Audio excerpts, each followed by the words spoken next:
बिस्मिल्लाहिर्रहमानिर्रहीम। अस्सलाम वालेकुम। आज के लेक्चर में हम क्लास 10 यूनिट नंबर 1 एक्सरसाइज 1.2 के क्वेश्चन नंबर 1 के पार्ट 10, 11 और 12 को सॉल्व करेंगे। क्वेश्चन नंबर 1 का पार्ट 10 हमारे पास बराबर है 3 raise to power 2x minus 10 into 3 power x plus 9 is equal to 0। हमने क्या करना है, इसको सॉल्व करना है। तो चलिए इसको सॉल्व करते हैं। तो सबसे पहले इस क्वेश्चन को दोबारा लिखेंगे तो हमारे पास आएगा 3 power 2x minus 10 3 power x plus 9 is equal to 0। अच्छा, 3 पावर 2x को हम इस तरह लिख सकते हैं कि 3x होल स्क्वायर, क्योंकि पावर और पावर मल्टीप्लाई होंगे तो इससे हमारे पास 2x आएगा। माइनस 10 अपनी जगह पे, 3x अपनी जगह पे, प्लस 9 इज इक्वल टू 0। इस क्वेश्चन को सॉल्व करने के लिए हमने सपोजिशन करनी है। हम सपोज करेंगे कि लेट y हमारे पास बराबर है 3 पावर x के। तो यहाँ पर भी 3 पावर x लिखा है, यहाँ पर भी 3 पावर x लिखा है। हमने क्या करना है, इसकी जगह पर 3 पावर x को लिखना है। तो 3 पावर x की जगह हमारे पास आएगा y, इसके ऊपर स्क्वायर लिखा है तो यहाँ पे आ जाएगा y स्क्वायर, माइनस 10 अपनी जगह पे, और इस 3 पावर x की जगह भी हमारे पास आएगा y plus 9 is equal to 0। अब इससे हमारे पास क्वाड्रेटिक इक्वेशन आ गया। हमने क्या करना है, इस क्वाड्रेटिक इक्वेशन को सॉल्व करना है। तो इसको सॉल्व करने के लिए हम फैक्टराइजेशन मेथड अप्लाई करेंगे। इन दोनों के प्रोडक्ट से हमारे पास आता है 9y स्क्वायर। अब हमने क्या करना है, ऐसे दो इनसे तलाश करना है जिनकी प्रोडक्ट से हमारे पास 9y स्क्वायर आता है और इसके सम से हमारे पास माइनस 10y आ जाए। तो ऐसे दो नंबर्स हमारे पास हैं। 9y को अगर हम y के साथ मल्टीप्लाई करें तो इससे हमारे पास 9y स्क्वायर आता है।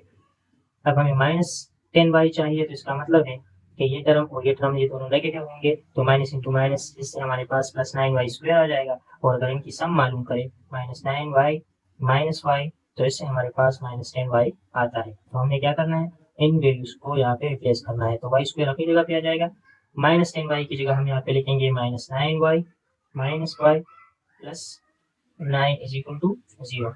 इनमें से कॉमन लेना है, तो इनमें से y कॉमन आ जाएगा तो हमारे पास आएगा y माइनस 9, और यहाँ पे माइनस 1 कॉमन आएगा तो y माइनस 9 आ जाएगा is equal to 0। y minus 9 again common है तो y माइनस 9 आ जाएगा into y minus 1 is equal to 0।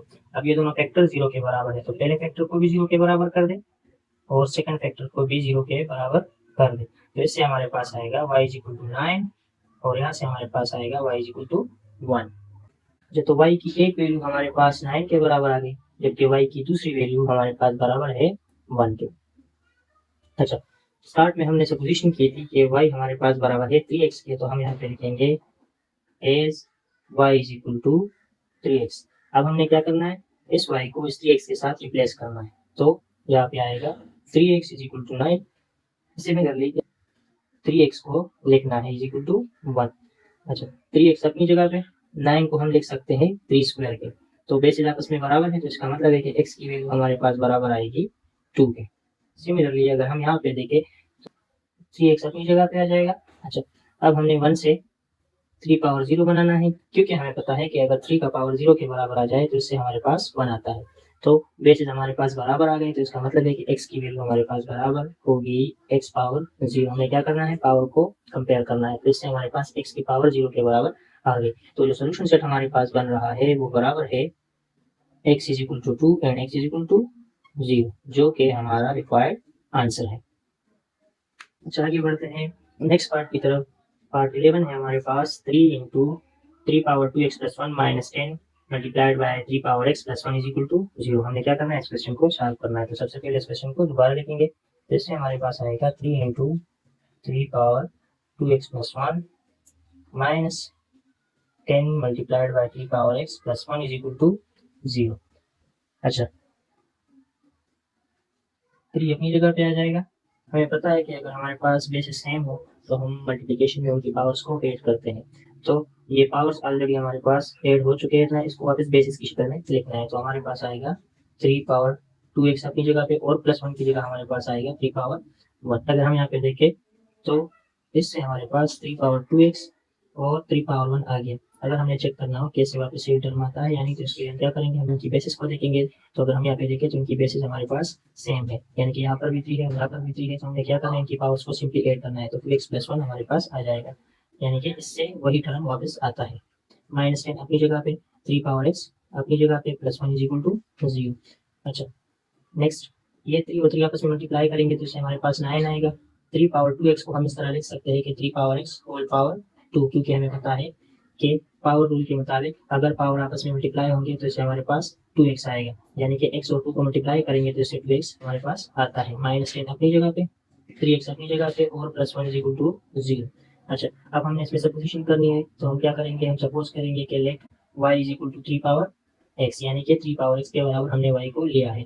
तो हमारे पास आएगा 9, 3 पावर x की जगह हम यहाँ पे लिखेंगे y, इसके ऊपर स्क्वायर लिखा है तो 9y स्क्वायर आ जाएगा, -10 अपनी जगह पे और 3 पावर x की जगह हमारे पास आएगा 10y +1 इज इक्वल टू 0।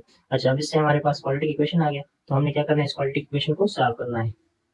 तो इसको हम फैक्टराइजेशन की वजह से सॉल्व करेंगे। हमने क्या करना है, इस फर्स्ट और लास्ट टर्म की प्रोडक्ट को मालूम करना है, तो इनकी प्रोडक्ट से हमारे पास आता है 9y स्क्वायर। अब हमने ऐसे दो इनसे तलाश करने हैं जिनकी प्रोडक्ट से हमारे पास 9y स्क्वायर आता हो, लेकिन जिसका सम हमारे पास -10y के बराबर हो। और हम यहाँ पे देखें तो सेकंड केस में माइनस है, तो इसका मतलब है कि दोनों इनसे हमारे पास नेगेटिव होंगे। तो एक हिस्सा हमारे पास -9y है, जबकि दूसरा हिस्सा हमारे पास -y है। इन दोनों को मल्टीप्लाई करेंगे तो इनसे हमारे पास +9y स्क्वायर आता है। और अगर इनका सम मालूम करें तो -9y -y is equal to -10y। तो 9y स्क्वायर अपनी जगह पे आ जाएगा, -10y की जगह हमारे पास आएगा -9y -y +1 is equal to 0। अब हमने क्या करना है, इसमें से कॉमन लेना है। तो इसमें 9y कॉमन है तो हमारे पास आएगा 9y, यहाँ से हमारे पास y आ जाएगा, यहाँ से -1 आ जाएगा, इसमें से 1 कॉमन है तो y -1 is equal to 0। y -1 again common है तो इससे हमारे पास आएगा y -1 into 9y -1 is equal to 0। दोनों फैक्टर 0 के बराबर है तो y -1 इज इक्वल टू 0 और साथ ही 9y -1 इज इक्वल टू 0। जब -1 को इक्वेशन के साइड पे शिफ्ट करें तो y हमारे पास बराबर आएगा 1 के। 9y अपनी जगह पे -1 को इस साइड पे शिफ्ट करें तो इससे हमारे पास +1 आएगा। इससे हमारे पास आता है, बोथ साइड को 9 से डिवाइड करेंगे तो इससे हमारे पास y की जो वैल्यू होगी वो बराबर आएगी y इज इक्वल टू 1/9। तो y की एक वैल्यू हमारे पास बराबर है 1 के, जबकि दूसरी वैल्यू हमारे पास बराबर है 1/9। हमने सपोजिशन की थी कि y की वैल्यू हमारे पास बराबर है 3 पावर x के। तो हम क्या करेंगे, इसको वापस इस इक्वेशन में पुट करेंगे y की जगह हम यहाँ पे, तो हम y की जगह 3 पावर x को लिखेंगे। तो हमारे पास आएगा 3 power x is equal to 1 और सिमिलरली यहाँ से हमारे पास आएगा 3 power x is equal to 1/9। तो यहाँ से हमारे पास आएगा 3 पावर x और हमें पता है कि 3 पावर 0 हमारे पास 1 के बराबर आता है, यानी कि बेसिस हमारे पास सेम आ गए तो इसका मतलब है कि x की वैल्यू हमारे पास 0 के बराबर है। सिमिलरली यहाँ पे 3 पावर x आएगा, 1/9 हमारे पास बराबर होता है 3 स्क्वायर के, यानी कि 3 के स्क्वायर से हमारे पास 9 आता है। 3 पावर x अपनी जगह पे। अच्छा इस 3 स्क्वायर को अगर हम ऊपर शिफ्ट करें तो इससे हमारे पास आता है 3 पावर -2। तो बेसिस हमारे पास सेम आ गए तो इस x की वैल्यू हमारे पास बराबर आएगी -2 के। तो जो सोल्यूशन सेट हमारे पास बनेगा वो बराबर होगा, यहाँ पे x की एक वैल्यू 0 के बराबर है और जबकि x की दूसरी वैल्यू हमारे पास -2 के बराबर है। तो x की एक वैल्यू हमारे पास 0 के बराबर आ गई, जबकि दूसरी वैल्यू हमारे पास -2 के बराबर आ गई, जो कि हमारा रिक्वायर्ड आंसर है। आगे बढ़ते हैं पार्ट 12 की तरफ, जिसमें हमारे पास क्वेश्चन है 5 to the power x plus 1 plus 5 to the power 2 minus x is equal to 126। तो सबसे पहले हमने इस क्वेश्चन को दोबारा लिखा है, हमने क्या करना है, इसको सॉल्व करना है, x की वैल्यू को मालूम करना है। तो अगर हम यहाँ पे देखें तो 5 का पावर हमारे पास x plus 1 के बराबर है, यानी कि इस पावर को हमने स्प्लिट करना है और बेसिस की शक्ल में लिखना है। तो हमारे पास आएगा 5x into 5 to the power 1। Similarly यहाँ से हमारे पास आएगा 5 square into 5 power minus x is equal to 126। हमने क्या किया है, हमने पावर को स्प्लिट किया है, यानी कि इसको बेसिस की शक्ल में लिखा है। अगर हम यहाँ पे देखें तो बेसिस सेम है, इससे वापस यही टर्म आता है। हमें पता है कि अगर हमारे पास बेसिस सेम हो तो मल्टीप्लिकेशन में पावर्स को ऐड किया जाता है, इससे हमारे पास वापस यही टर्म आता है और इससे भी हमारे पास अगर पावर्स को हम ऐड करें तो इससे वापस यही टर्म आता है। अच्छा इसको फर्दर हम इस तरह लिख सकते हैं, 5 अपनी जगह पे, 5x अपनी जगह पे, 5 पावर 1 अपनी जगह पे, 5 स्क्वायर से हमारे पास 25 आता है और हमें पता है कि इसके नीचे 1 लिखा होता है, तो अगर इसको उल्टा करें तो इससे हमारे पास आता है 5 power x is equal to 126, यानी कि नेगेटिव पावर से हमारे पास पॉजिटिव पावर आ जाएगा। तो यहाँ पे हमने सब्स्टिट्यूशन करनी है, तो हम यहाँ पे लिखेंगे कि लेट y की वैल्यू हमारे पास 5 पावर x के बराबर है। हमने क्या करना है, 5 पावर x को y के साथ रिप्लेस करना है। तो 5 पावर x की जगह हमारे पास यहाँ पे y आएगा, साथ 5 है तो 5y आ जाएगा, प्लस 25 अपनी जगह पे, और यहाँ से हमारे पास आएगा 1 over y is equal to 126। अब हमने डिनोमिनेटर से y को खत्म करना है, तो हर एक टर्म के साथ हमने y को मल्टीप्लाई करना है। Multiplying each term with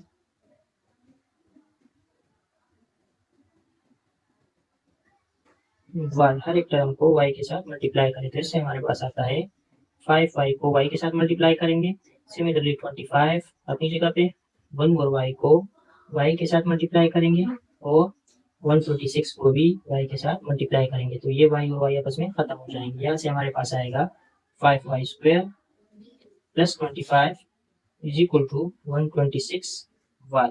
126y को इक्वेशन के इस साइड पे शिफ्ट करें, तो इससे हमारे पास आएगा 5y square minus 126y plus 25 is equal to 0। तो हमने इस क्वाड्रेटिक इक्वेशन को फैक्टराइजेशन की मदद से सॉल्व करना है। तो सबसे पहले फर्स्ट और लास्ट टर्म की प्रोडक्ट मालूम करेंगे। तो प्रोडक्ट से हमारे पास आता है 5 और 25 को मल्टीप्लाई करें तो इससे हमारे पास 125y स्क्वायर आएगा। हमें ऐसे दो इनसे तलाश करने हैं जिनकी प्रोडक्ट से हमारे पास 125y स्क्वायर आ जाए और जिसके सम से हमारे पास माइनस 126y आता हो।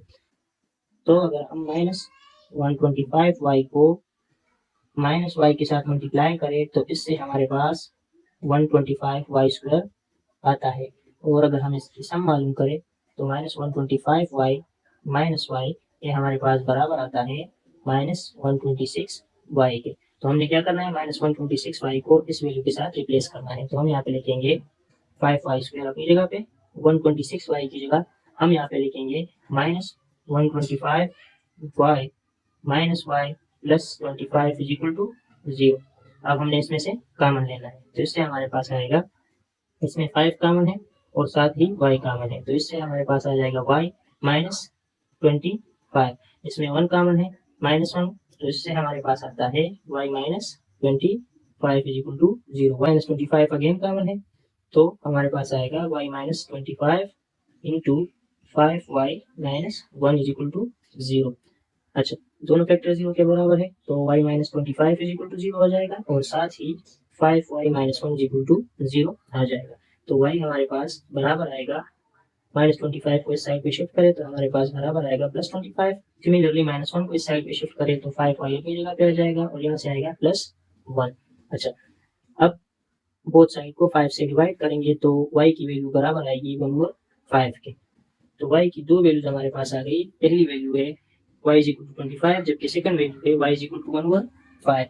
अब हमने शुरू में y को सपोज किया था कि y हमारे पास बराबर है 5 पावर x के। तो हमने क्या करना है, इस y को 5 पावर x के साथ रिप्लेस करना है। तो हम यहाँ पे लिखेंगे 5 पावर x, और यहाँ पे आएगा, अच्छा 5 पावर x अपनी जगह पे, 25 हमारे पास बराबर होता है 5 स्क्वायर के। तो x की जो वैल्यू है वो हमारे पास बराबर आ गई x इज इक्वल टू 2, क्योंकि बेसिस सेम है तो हमने पावर्स को कंपेयर करना है, तो x इक्वल टू 2 आ जाएगा।